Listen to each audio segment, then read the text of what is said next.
One of the best studies that's out there, or newest studies, is by the Science Hub in Vienna, classified over 6,000 interventions from 56 countries using 4 methods. And they ranked them in order of their effectiveness and provided an analysis of similar strategies kind of lumped together and made this public data available to look at what those measures are and what were most effective.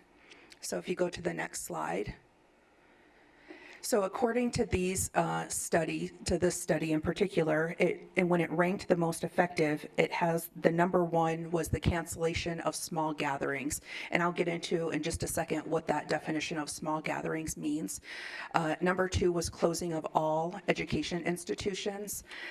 Number 4 was increasing the availability of PPE.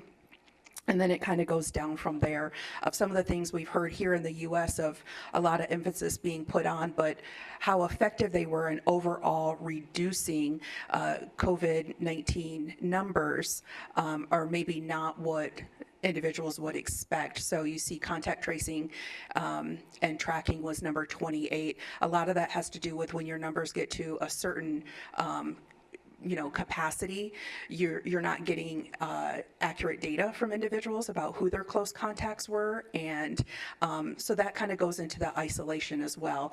Folks not following the isolation or the right folks not being isolated all contribute to that. And based on the studies I just shared, these are a lot of what you're going to start seeing and hearing from experts around the country.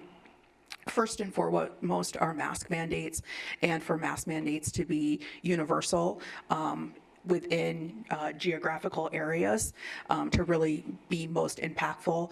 A call for reducing indoor dining capacity, restricting gatherings of no more than 25 people, and encourage that there is support and enforcement. We know none of these, if they're not going to be enforced or have any kind of teeth behind them, it's very unlikely that they'll be followed.